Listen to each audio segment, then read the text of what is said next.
right.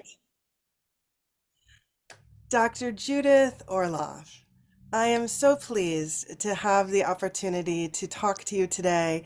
And as I was preparing for this conversation, I remembered that, I don't know, 10, 15 more years ago, I had the opportunity to interview you around your work in one of your earlier books and over your time as a writer, as a healer, as a physician, as somebody who is, a very out of the closet empath. Your work has touched people around the globe in so many profound ways. And as we were even signing on to meet in this portal of time and space, I was reflecting on the importance of self-empathy when every single piece of my technology that I had troubleshooted earlier was not cooperating with me. And it's that reminder that in stressful times in life, we need to apply these practices to ourself. And here we are today in the midst of an eclipse portal, in the midst of a portal in time.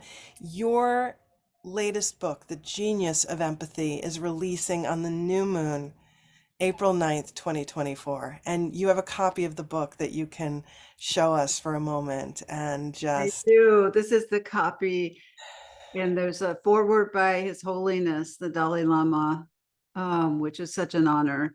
But this is what the book looks like. It's turquoise and white. which feel like such, just kind of in a sense, such healing colors, such opening colors. And His Holiness the Dalai Lama contributing and giving his, approval and endorsement for, this conversation around empathy at this time that we live in right now feels so important. And it just felt so touching to see his comments on this work. And I wondered if you had anything to say about that, to say about kind of beginning from this place with his words and his forward. Oh, it was such an honor. He's always been a hero of mine, and I believe in role models for empathy. And he wrote the foreword. I'll just read a few sentences from it.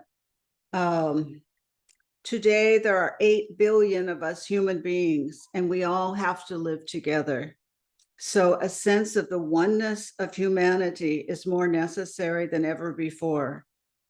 Cultivating a sense of our common humanity is a way of creating empathy, which can be the basis for creating a happier, more peaceful world. And I think right now in the world today, we need a happier, more peaceful world. And we need to remember that each one of us has the opportunity and the potential to contribute to that. And one of the things that struck me when reading the book is you talked about why you have written this book. And one of the things that you mentioned around why was hope, right? And there was a beautiful sentiment that you shared of one of your overriding reasons for writing this book was hope, right? Was having this sense of hope and being able to share this sense of hope. And I wonder if you would speak to that a little bit, to the importance of hope, especially when times it may be elusive for us to find. So what was that about for you in writing this book in terms of your own sense of hope and how you wanted to share that with others? Well, I wanted to write the book because empathy will give us hope. It can Mhm. only give us hope. If you cultivate self-empathy, which is one of the chapters, as you had mentioned, or learning how to apply empathy towards your relationships, so you're not fighting and polarizing and arguing and needing to be right all the time. If we apply it to our neighbors and our world, there is only hope. Mhm. This thing that we call empathy, for me, it's the medicine the world needs, and we need to start over again with it, in a sense. As I opened up the book with a quote by Rumi, um, out beyond any ideas of wrongdoing and right doing, there is a field. I will meet you there. And that's what this book is about. This book is about the field. and how we can come together regardless of, I believe this, I believe that, but come together in the field and start over again. And that's what this book is. It's my attempt to start over again and incorporate this into ourselves and our communities, our families, our friends, our animals, everything. Incorporate it and make it a priority. Every day is an empathy practice for me. And I talk about in the book, empathy is a healing energy. It's not just an abstract thought. It's not just a nice thought. I feel so sorry you have to go through this. And it's not just that. It's an attunement with other people if you're interested in going deep. It's an attunement so you can feel what's going on. At the same time, I teach how to set boundaries and not absorb what's going on in the other people. So that's a skill that needs to go hand in hand with empathy. You can't just have empathy 100% of the time. You have to have empathy and set a boundary with it. Well, and you spoke to something that I wanted to touch on that you talk about a lot throughout the book, and that's this idea of empathy as skill.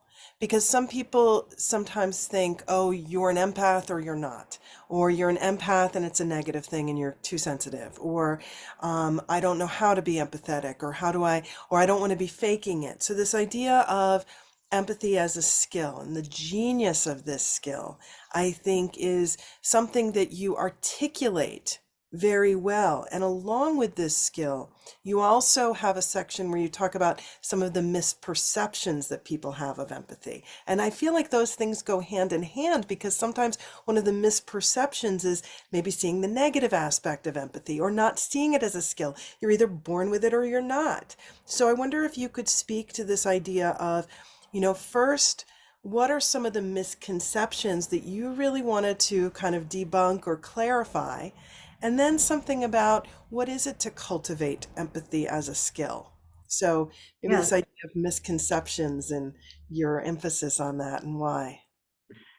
Yes, I mean, empathy, that's the whole point of this book. It's practical skills to heal yourself, your relationships, and the world. And I'm really into practical skills as an empath. It's really important to me that these skills work, because if they don't work, I'm going to be exhausted or in some kind of, tired state. So everyone can learn, and you could start over again today. Let's say you've had a hard time with empathy because you haven't learned how to set boundaries with it. So you just get run over by it and you're tired and you're a martyr. And that's not what healthy empathy is. There's healthy empathy, and then there's just empathy without boundaries. But empathy doesn't mean you're on call for your friends 24 hours a day. It doesn't mean that you have to be empathic all the time. It doesn't mean that sometimes you're not going to be tired. You're going to have endless energy to give empathy to people. The truth is, we're human, and we have to listen to our body's energy. And when we're tired, we need to rest. And that might mean that you can't be empathic towards somebody who needs it at that point. That happens to me fairly frequently after I give a talk, because I really give a lot and I answer a lot of questions, but there comes a time when I get tired and I need to go home, and I need to not answer any more questions. And there's, lots of questions. And I wish I could answer them, but I can't. And that's what I tell people, is that I'm sorry, I wish I could, but I'm just too tired. I've got to take my alone time now. And are they disappointed? Sure. But we have to learn as mature human beings, and empaths, we will disappoint people sometimes. We have to say no sometimes. That's part of empathy, is having empathy for yourself, listening intuitively to what your body needs. And that doesn't mean putting everyone else's needs above yours. There's a section in the book on codependent giving versus healthy giving, which is very important to be discerning about. As codependent giving is when you focus everything on other people and not so much on yourself, and the balance is off. Healthy giving is when you give when you can, and then you take care of yourself as well. So it's both. And I think that's such an important piece of that misconception too, is that it's not all or nothing. And what you just mentioned in this important of using discernment and discerning also speaks to me about the second part of my question around skill. What is it to build a greater skill set surrounding empathy and our own relationship with it? And this is something I feel you emphasize, particularly in the book, where there's practical exercises, there's quizzes, and there's these conversations around boundaries. Yeah, So, absolutely. yeah, and you mentioned something just in terms of your own life, in terms of being out in the world. And in terms of these boundaries, what do you find is a practice that you either do yourself that's very helpful for setting these boundaries and or that you suggest to others? Well, for me, the quiet time is what replenishes me. And so before an event, excuse me, and after an event, I have quiet time. I can't have too much stimulation coming in because it's very exciting to teach. It's very exciting. And it's comes from my heart, but I get overstimulated. And so I need to bring it down so that I could come back to my quiet, centered self. And so I make it a practice, to meditate before a talk and after. But the same, let's say you have a meeting that you need to go to meditate, to center yourself before you go in the meeting, so your mind isn't going crazy and you're not anxious and you're able to center yourself. And then also after, to recoup. Maybe the meeting went well and you could celebrate that, inside, but maybe it was hard. Maybe it didn't go as you had hoped. And so you say, I did the best I can. Empathy is, you did the best you can. That was a really hard meeting. No, you did good, made the most of it, and wonderful. So it's the way one talks to oneself and the energy that one gives to oneself, because I make the distinction, the mind and the heart. The mind doesn't really want to have empathy for anybody, who hurt you. It doesn't see the point, you see, but the heart does. You want to have empathy for, let's say, the suffering this person had gone through that made them a sociopath, psychopath, to treat you so poorly. You don't want to forgive or have empathy for their actions, but you do want to have some kind of empathy for, their wounds. And what that does and why you want to do that is that frees you from an attachment to them and the resentment, so that they're not living in your head. And that's a magical outcome of empathy that many people don't know about, because it doesn't make it's counterintuitive in a way, that if you feel empathy for just a little tiny bit of this, you don't have to do the whole person, a little tiny bit of this person, they suddenly begin to float back in the ethers and they're not attached to you, which is what you want. Well, and you have a section in the book where you talk about forgiveness and this relationship, right, with forgiveness and empathy. And this example that you were just giving makes me think about this as well. This idea of forgiveness as a practical skill. This idea of forgiveness also around boundaries and the role of forgiveness. So if you could even, speak a little bit more about the importance of the role of forgiveness in this skill building around empathy. Well, empathy and forgiveness are connected, because when you can have empathy for even a tad of the person's suffering, then it's easier to forgive. But I want to make a point that this kind of thing that we're talking about, you have to be ready and you have to be attracted to it. It's not something you do just because I tell you to do it. I think it's a good thing. I don't necessarily think it is good for everybody. But if you feel it's good for you, if you're attracted to empathy for someone, even though your mind is going, no, that's ridiculous, then you do it. But otherwise, empathy is about being attracted to it. If you're not attracted to it and experimenting and trying to free yourself with it, don't do it. Do something else. It's that kind of thing. And so when you can have empathy for the hurt parts of someone, if you feel drawn to do that, then as you grow older, you're not going to have all of this heaviness around you. You will have a lightness of spirit. You won't have bitterness here and resentment there. And I was swindled here and I was left here and I experienced this loss here that was so hard to get over. And maybe you don't ever get over it really fully, and that's okay, but you have all these things. So if you bring empathy into all these different situations that we humans go through, we have a lightness of being. And when we age, we're not all heavy and bitter. We're, kind of happy about everything, youthful. Right. And listening to you with, this conversation and what you talk about in the book, it comes back to discernment and skill building, I feel like. Yes, total skill building and practice. With my patients, I sometimes ask them to practice with me first. They have to set a boundary, which is very hard for especially new empaths who are sensitive and open, and they're not used to setting boundaries, but they need to. And so I asked them that one of the skill set is learning how to set boundaries with someone who's asking too much of you or something you can't do. And so I'm that person. And sometimes when my patient just begins, it's like they can't even get it out of their throat. They can't even, they're like, and just be gentle with yourself. And then they say, I hear what you're saying, but I'm not really able to do that for you. And once you're able to say that once, it's easier to say it twice.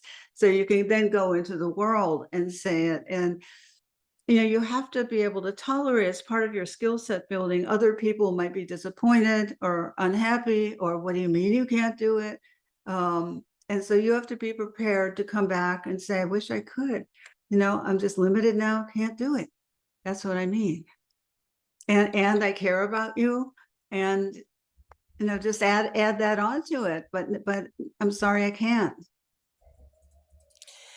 Well, and you speak to this in this example and also in the book, the importance of practice.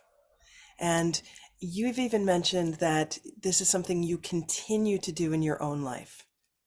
For All the example, time. Yeah. meditating before going to an event or a talk, meditating after. And that speaks to the importance of practice. And here, you're someone who, you're an expert in this field, you're a clinician. This is a lifelong practice for you, and you are still literally practicing every day. Oh, every day. You have to. Life is so amazing in so many ways, but it throws so much at us all the time. And once you think you're done with this one, then this one comes, like, so in order to have the proper attitude and approach yourself with empathy through everything that life brings, the happiness and the challenges, they're both. Then you learn how to take better care of yourself empathically and give yourself what you need in certain circumstances. For instance, I'm very practical in the book where, there's a question, how do you show empathy with someone when you're arguing with them? Hmm. Let's say you're having an argument with your spouse, and here you go, you're about to say something you regret, because you're getting, all riled up, and it's human. So at that point, you have to pre-think this out. You don't just do it in the moment. That's why in the book, if you can turn to the page, what to do when you're arguing with somebody. But when you're about to say something that you regret, and you've said it before, and it won't come out well, and yet there's this part of you that just can't seem to help it, at that point, you stop and you take a breath inside yourself, and you take a pause and excuse yourself from the conversation and go to the bathroom or something to regroup. You must take that sacred pause and remove yourself from the situation before you say something that's damaging. Because the thing about damaging statements is that sometimes you can't get them out of your head, and the other person may feel terrible about it. So it's your responsibility to program yourself, if you're getting into it with somebody, to take that break and then come back later, maybe tomorrow. Maybe you won't be able to do it today, you're so mad or whatever, or you're not feeling heard. But I just want to give people a guideline for empathic communications. What people want is they want to be seen, they want to be heard, they want to be listened to. All right. And if you can convey that to someone, it will improve the communication so much more and give it a chance to reach compromise. Where if I was giving a talk yesterday at a writers' festival, and a man asked me a question. He says, what happens? I don't like somebody. I work in Washington. I don't like a lot of people, and what do I do when the person has this horrible belief system? And the answer is not about changing the other person. The answer is about how you can shift to at least say, I hear what you're saying and I'm going to take it under advisement. Thank you. And so that's all you have to say. And then you have what I call the namaste effect, where I might not like you, I might not agree with you, but I respect the spirit within you, and I can give that to you, even if I don't like you or agree with you. And what that does is it shifts everything. You can go to your lowest point, or you could bring it up with these little tips that I'm giving you. It will bring the energy up. It'll make you feel better. And the practical skill is to say what I just said and get out of the situation quickly. You don't want to get into a protracted conversation with somebody that you don't want to get into arguing about your points of view. That gets nowhere, to argue about your points of view. If you could ever get to the point of going to that field, I'll meet you there. Then you could come from a different place. But the typical thing that human beings do is argue with each other or feel resentful or angry. And that's not going to work anymore. It just isn't. If you want to save this planet and if you want to change things, we're going to have to do it one by one. We have to be the ones to start it. You start with your relationships. When you start getting caught with your triggers, there's a section in the book on identifying your triggers. And the triggers, if I have a trigger, it's much less, but I have a trigger with being controlled. If I feel like somebody's trying to control me, it just makes me upset, because my mother was very controlling. So I've had to work with that, through my life, and I'm much less. But now if somebody's trying to control me, I'll feel here we go. And I'll just say, thanks for sharing that. I'll think about it. And I won't get into it. You do not, it's part of empathy practice. You do not want to get into it with anybody. You don't want to get into this. You want to get into, I hear you. I'll just give them, I hear you. And I can't tell you how much that will mean to them. And also give them, I think you might be right at times. People love being right. They love it so much. And if you could, I sometimes just get a thrill out of, you have a point. I think you're right. And they go, really? Oh, yeah. And so it changes the whole energy when you're not caught in that dance. So these are tips and tricks to apply empathy to people, and then watch their response. It's really fun. And you'll be proud of yourself. You see, the thing is, we have to choose our values at this point in time. We can't be on the fence with this. We have to know what's important. And to me, empathy, love, boundaries, connection, that's what's important, most important to me. I believe in it, that no matter what happens, no matter how far down we go as a world, this is what's going to lift us up again. So this is where we got to stay true on course. And that's what the genius of empathy is about, is to keep you true on course, so that regardless of what you read, and so many empaths are being taken down by the news because they get absorbed by it. Regardless of all that, you do your empathy work day by day, and you feel the change in yourself. And then when you feel the change, it expands to other people. And it has the potential of saving the world. And I don't mean that in a hyperbole. I really believe that it can. Oh, I believe you as well. And I think one of the things that I wrote down too that you said in the book, empathy is the antidote to the frantic state of overthinking and chronic worry. So you think about the amplification of that overthinking, that chronic worry, and you talk about the importance of connecting with your heart, and then how empathy can be an energy shifter, right? So there's those pieces around how do we shift our own energy. And so many of the examples you gave for me come back to this idea of discernment, that also saying to somebody, I hear you, or anything else, it doesn't mean you have to agree with them. Because I think sometimes, again, a misconception is that empathy is people pleasing or agreeing with everybody all the time. But there's a skill in this that has a sense of freedom and discernment. And you also talk about this freedom from attachment and resentment in the book. And it's something you've talked about in this conversation is, the sense of empathy as also a path of freedom. It's a healing force. That's what people aren't used to thinking about it as a healing energy. Because when you show empathy to yourself, you're opening up your heart, and the heart is the healing energy. And when you open your heart, it begins to spread across your chest and go throughout your body to where it's needed, and then goes out to the world.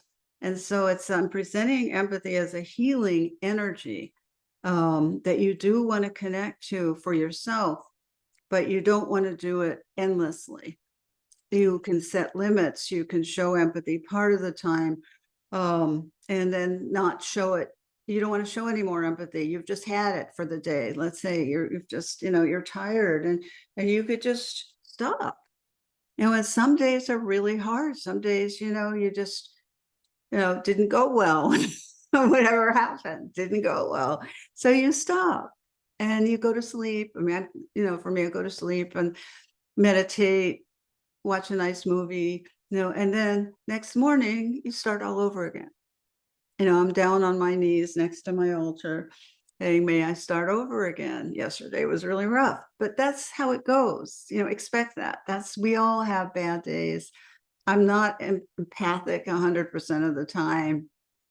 Everybody, has their own things to deal with, but it's part of the healing process to give yourself a break with this and begin to channel the empathy in your body so that you can heal the mind, as you said, the monkey mind and the chattering mind and the worrying mind and the fearful mind. It can exhaust you, and that's up here, but the heart knows a different reality. You see, the heart is different than the mind. We have two assets. They're both wonderful, and they each have their own role. But the mind is not going to direct you to empathy a lot of the time.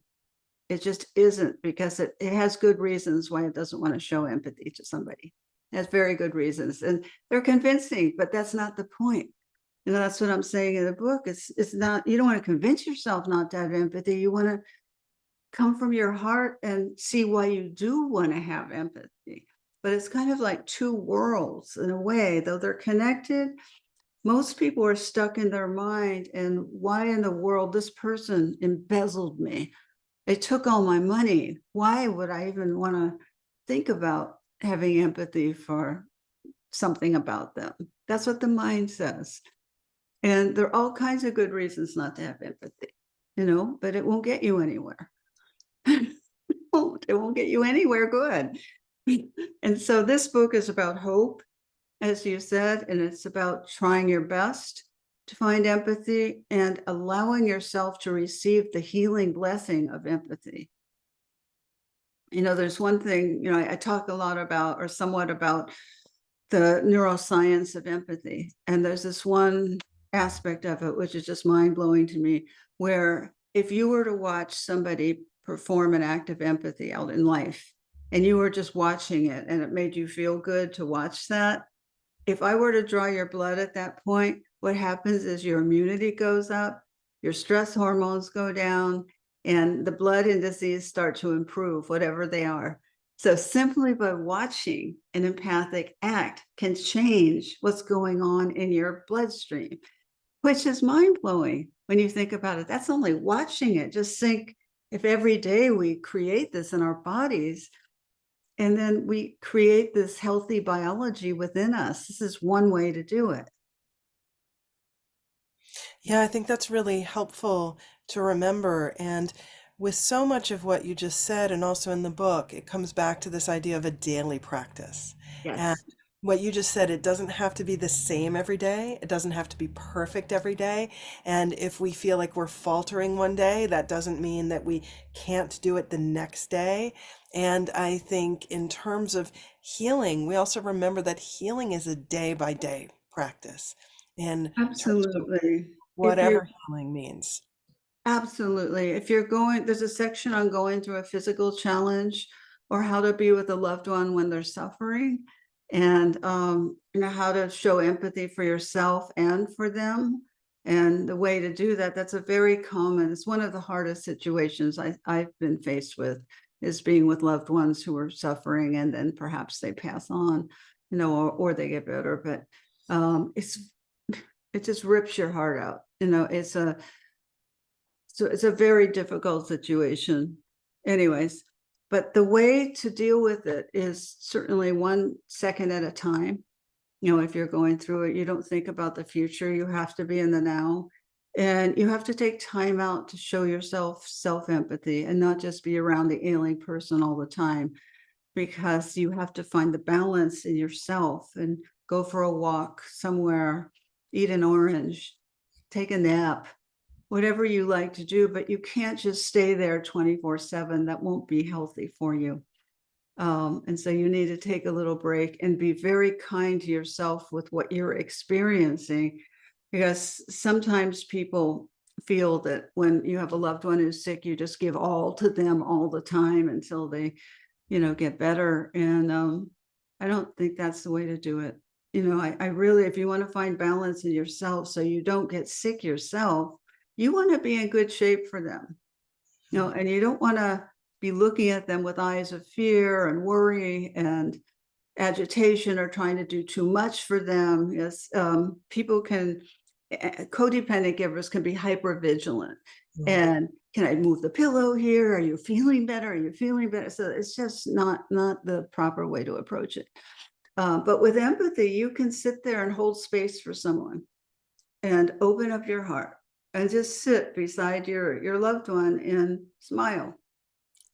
Heart open, smiling. You don't have to say much. And that's so much better for them than all your worry. Right. And I feel like that speaks to that concept of healthy giving that you emphasize in the book and in your teachings. That Yes, giving doesn't have to be all or nothing.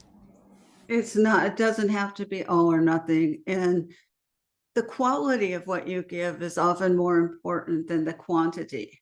If you give somebody some high energy listening time, there's a chapter on empathic listening. If I listen to you and I sit, listen to you for 5 minutes or 10 minutes, not say much, but hold the space for you and connect to you, that could help you in your path to move along more than me talking. So Right. it's a holding space for people rather than interjecting, oh, that happened to me too. You don't want to do that. When somebody is sharing and you're holding space, you don't want to add, oh, I went through that and it was so much worse. That's what people do. That's the big mistake. So you don't want to do that. You don't want to bring yourself into it. And people have said to me, but I want to relate. I want to just show them that I'm going through this. That's why I do it. And I understand the intentions might be good, but the result isn't. This is their time. It's, I call this chapter the high art of empathic listening, as I consider listening a high art, how we listen to one another. It's powerful. You don't want to be too intense with someone, but you want to, it's the fine balance. That's why I'm bringing it all up. You have to find your way, and I've worked with so many people and finding their own unique way of doing this. But sometimes people think in empaths that they need to overgive, that they need to really amp it up. And what I found is, less is more. Mhm. If you can be centered and come from your heart, not your head thinking, and you're giving off this very positive energy. That's what they need. Mhm. In terms of this, lifelong work that you've done, what is something that has surprised you about either what you've discovered about empathy or in your work with people surrounding empathy? Oh, this one story comes to mind about a patient I wrote about. She had a very abusive mother, who was an alcoholic all her life, abusive alcoholic. And she was getting elderly, and she got Alzheimer's. And as a result of the cognitive decline, she forgot to drink. And Mm. so, when she went through detox, and she never picked up another drink again, and this woman got the mother she always wanted. This was a lovely mother, and they were able to be together for a year and have a good relationship. And that to me is a miracle. It's the way life has rearranging certain things. Who ever heard of that? She forgot to drink, so she's not an alcoholic anymore, so she could be a good mother. But she didn't even remember she didn't drink, which was great. So miracles can happen. Strangest things, the most wondrous things can happen on your path that you never even thought was possible. And it just makes me smile to see the miracles that empathy can bring, because it will bring you unsuspected gains. It really will. This is something that, you start becoming proud of yourself and who you are. And when somebody comes down on you for being empathic, or how could you be too sensitive, which is what people always say to empaths. No, this is not based on any kind of truth. This is just misconception. And you don't want to even respond so much to it. Just to say, I'm really liking who I am. Thanks for sharing. But you don't want to get into it with people. And that's, a big lesson in empathy. If you can have discernment, to take loving discernment one step back from someone rather than jumping in their skin with them, and hold that space that's a little more distant, so you don't absorb what's going on with them. That's not being more empathic. It doesn't serve a purpose for you to absorb it. It's just one more miserable person. It just adds to the list. But you do want to hold the space and help certain people. And friends. Sometimes you may want to help friends, or help yourself. Every day, help yourself in whatever way you can, because this is precious. This body we're given, this ability to have empathy. This is a great gift. It's a powerful healing tool that you can ease into. Just ease into it. And I wanted to read like a couple paragraphs from the end. Could I do that? Yes, yes, and that actually segues us into what I wanted to kind of make sure we covered is what you hope people gain from reading the book and kind of passing that on. But I'd love for you to read something from it, because I think that takes us into this holding the space for oneself, holding the space for this healing work, holding the space for this hope. Yeah, please. Right. All right. Well, this is in the last chapter. If we know who we are and can remind each other of this, we remain stronger together. You are an angel. You are a scoundrel. You are a gorgeously imperfect human with a perfect soul. You can know this with empathy. Don't ever forget its importance and loving power. This is such a simple secret, but hidden from many people. May this book inspire you to think about empathy from new points of view, and to see yourself and others from the most tender perspective. I presented a range of tools to access empathy in many circumstances. Find which ones most appeal to you. Use them every day.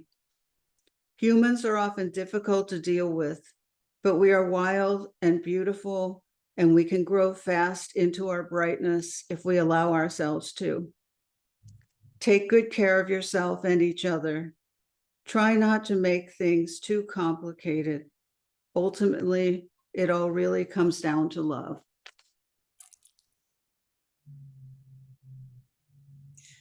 Hearing that, I feel like that's what you would like readers to experience, is to remember that it all comes down to love, and to remember that these are practices to do, every day, and that this is, even in moments maybe of despair, that practice of self-empathy is also so healing. Absolutely. And for all the animal lovers out there who have animal companions, look at the way they look at you. That's how you want to look at yourself.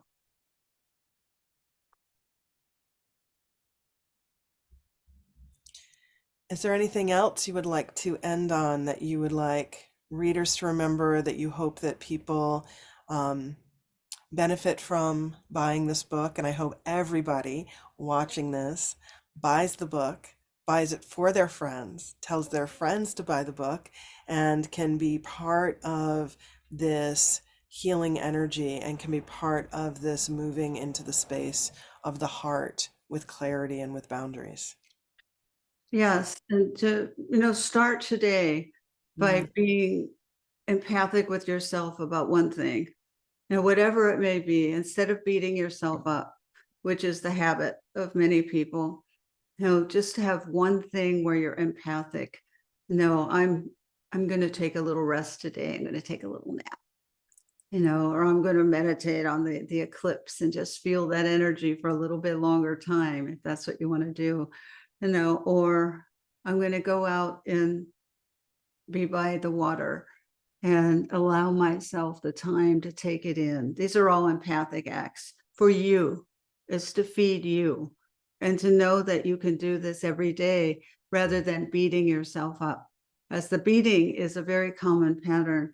And I have a spiritual teacher who's a Taoist, and he says, when we beat ourselves up a little bit less each day, that's spiritual progress. What a great affirmation for people, right? If you beat yourself up a little bit less each day.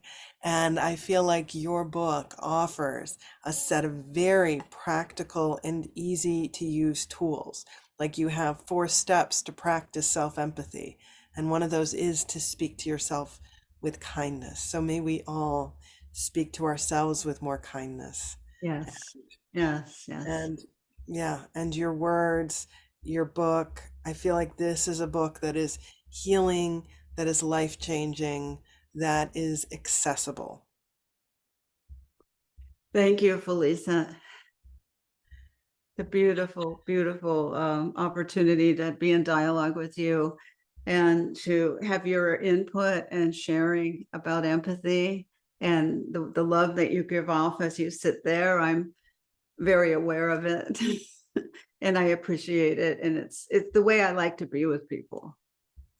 Yeah, and I think the way we, that we can be with each other, and I feel like you are such a model for these teachings. You talked at the beginning of our conversation about the importance of role models, and I feel that you, in the work that you do in the world, in all the ways you show up, you are a role model for us all. So thank you. Thank you. And I just want to invite people, on April 13th, I'm having a book signing and talk and empathy discussion at Mystic Journeys on Main Street in Santa Monica at 1 p.m. on Saturday, the 13th. So everyone who'd like to join into the discussion and come and meet me, and it's outdoors in a garden. And so there's lots of ventilation and it's a beautiful, beautiful place. So April 13th, come join me. Great. And we'll add that. I'll add some links to this conversation, so that you can buy a book, so that you can join Dr. Orloff on April 13th at Mystic Journey. A really beautiful location, an opportunity to connect in person. And may we all practice more kindness, empathy, boundaries, and skill with ourselves and each other. Thank Yeah. you. Thank you.